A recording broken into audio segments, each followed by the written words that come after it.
Shalom,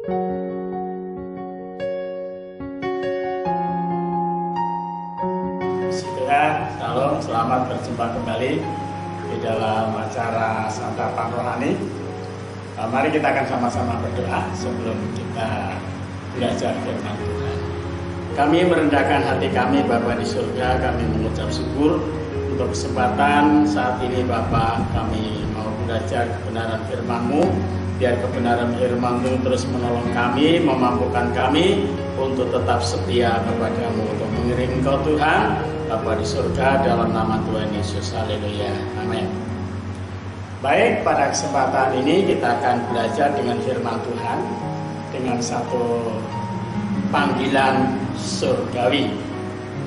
Nah, tema panggilan surgawi ini saya ambil dari Kisah Para Rasul pasal 9, yaitu kisah perjalanan Paulus menuju ke Damsyik.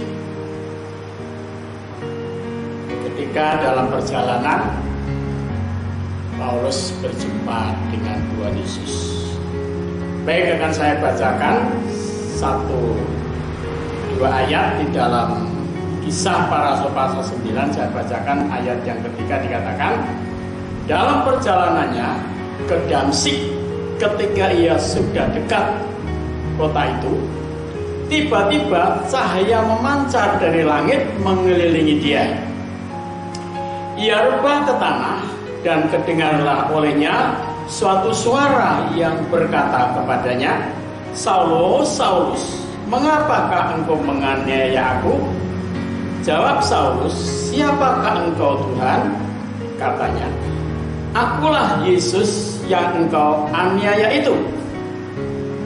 Nah, saudaraku, Bapak Ibu yang terkasih dalam Tuhan, Saulus ini adalah salah seorang pemuda yang dididik dalam hukum Taurat, dalam suatu pendidikan yang sangat keras.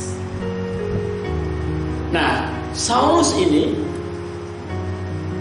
diajarkan dan diperintahkan, bahkan mendapat kuasa, surat kuasa dari imam besar, yaitu untuk menangkap setiap orang yang mengikuti jalan Tuhan. Ya. Di dalam ayat yang 1 dikatakan, sementara itu berkobar-kobarlah hati Saulus untuk mengancam dan membunuh murid-murid Tuhan. Ia menangkap, dia menghadap imam besar dan meminta surat kuasa daripadanya untuk membawa kepada majelis-majelis Yahudi di Damsyik, supaya ia jika menemukan laki-laki atau perempuan yang mengikuti jalan Tuhan, ia menangkap mereka dan membawa mereka ke Yerusalem. Nah, saudaraku, ini Saulus hatinya berkobar-kobar. Untuk apa? Untuk membunuh, menangkap orang-orang yang mengikuti jalan Tuhan. Dan inilah yang dilakukan oleh Saulus. Saulus dapat ide dari mana? Nah, ini saudara, Saulus ini dapat ide dari orang-orang Farisi, ahli Taurat, dan orang Saduki, yang menganggap bahwa orang-orang yang mengikuti jalan Tuhan Yesus itu adalah orang-orang yang sesat. Ya. Orang-orang yang sesat, orang yang mengikuti pengajaran sesat. Nah, oleh karena itu Saulus dengan semangat, dengan berkobar-kobar hatinya. Tetapi ketika dalam perjalanan sudah dekat dengan kota Damsyik, ya mungkin kota Damsyik, kota yang mereka dengar orang-orang yang banyak yang mengikuti jalan Tuhan. Ya, tetapi Tuhan itu Tuhan yang luar biasa. Allah itu Allah yang luar biasa, yang tidak ada yang mustahil bagi manusia. untuk menyelamatkan jiwa manusia. Bapak Ibu Saudara, dan begitu dekatnya, begitu kentalnya Allah dengan orang-orang yang percaya kepada Tuhan. Alkitab mengatakan, Saulus, Saulus, mengapa engkau menganiaya aku? Padahal Saulus belum pernah ketemu dengan yang namanya Yesus. Belum pernah berjumpa dengan yang nama Yesus. Yang namanya Yesus nggak pernah tahu, saudara. Tapi ketika jemaat itu dianiaya oleh Saulus, disiksa oleh Saulus, dibunuh oleh Saulus, salah satu di antaranya adalah Stefanus. Stefanus itu Alkitab mengatakan dalam pasal yang ke-8, Saulus setuju dengan kematian Stefanus. Bahkan Saulus menjadi saksi untuk kematian Stefanus. Nah, jadi di sini sangatlah begitu dekatnya Tuhan dengan umatnya. Tuhan dengan orang-orang yang percaya begitu dekat, dikatakan, mengapa engkau menganiaya aku? Jawab Saulus, siapakah engkau Tuhan? Katanya, akulah Yesus yang engkau aniaya itu. Saudara, siapapun yang menganiaya orang yang percaya kepada Allah, yang menganiaya kepada orang yang percaya kepada Yesus, sama dengan menganiaya Yesus, sama dengan menganiaya Allah. Itu sebabnya dikatakan di dalam kitab Amsal, Sulaiman mengatakan bahwa orang yang menghina, orang yang sengsara, itu sama dengan menghina Tuhan. Tetapi sebaliknya, orang yang mau memperhatikan orang yang hina, memperhatikan orang sengsara, memperhatikan orang yang lemah, sama dengan memintangi Tuhan. Itu hebatnya, saudara. Jadi Tuhan itu begitu dekat dengan orang-orang yang teraniaya, dengan orang-orang yang tertindas, dengan orang-orang miskin, dengan orang-orang yang kesengsaraan, mengalami kesusahan. Itu Tuhan begitu dekat. Ya.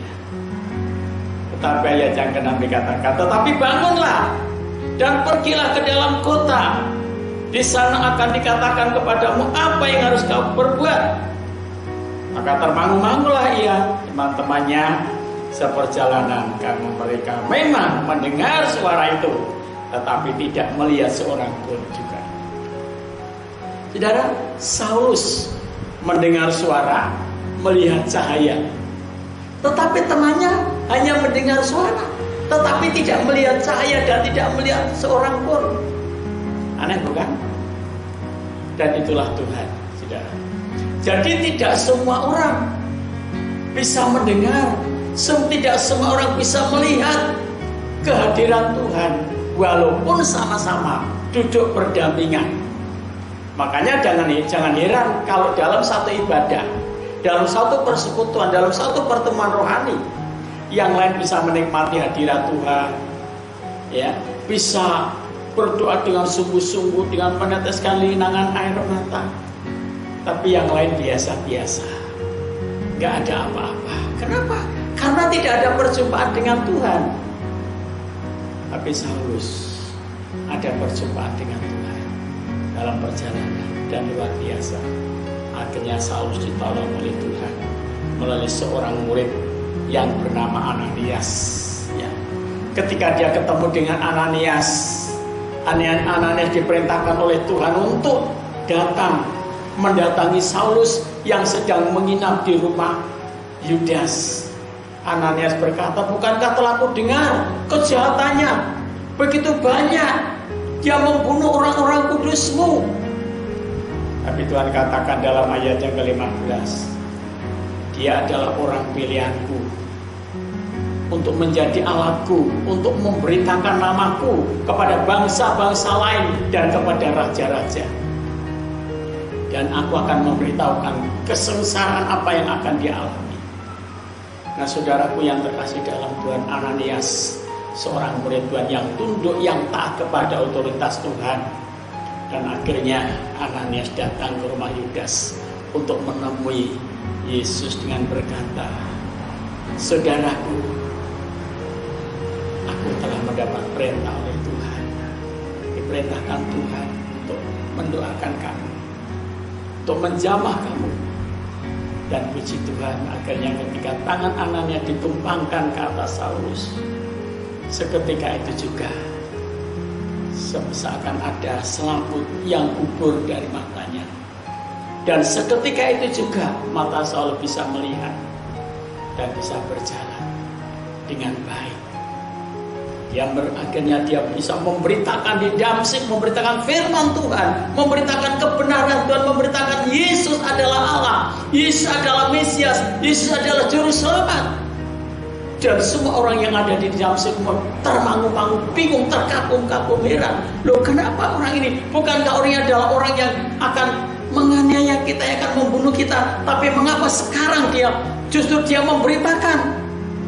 Orang-orang di Damsyik bingung, saudara. Orang-orang di Damsyik mereka terpangu-pangu, terkagum-kagum. Saudaraku, saya mau beritahukan, sampai hari ini saya masih terus berdoa kepada orang-orang yang notabene-nya tidak suka kepada orang Kristen, yang suka menganiaya, yang suka menyiksa, yang suka membuat onar. Kita doakan mereka. Siapa tahu dia adalah orang yang dipilih oleh Allah untuk memberitakan kabar baik, kabar keselamatan.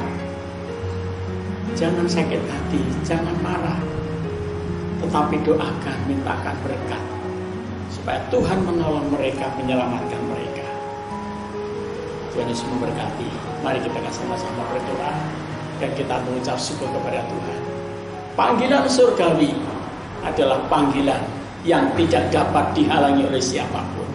Saulus mendapat panggilan surgawi dan tidak ada seorang pun yang bisa menghalangi. Kalau hari ini saudara mendengar firman Tuhan dan mendapat panggilan surgawi untuk menjadi orang yang percaya kepada Allah, menjadi pengikut jalan Tuhan, jangan tolak, karena itu adalah kasih karunia Tuhan. Mari kita sama-sama berdoa. Segala kemuliaan bagi Tuhan Bapa di surga, Bapa di dalam nama Tuhan Yesus. Kasih dan anugerah-Mu menyertai kami. Kami mengucap syukur.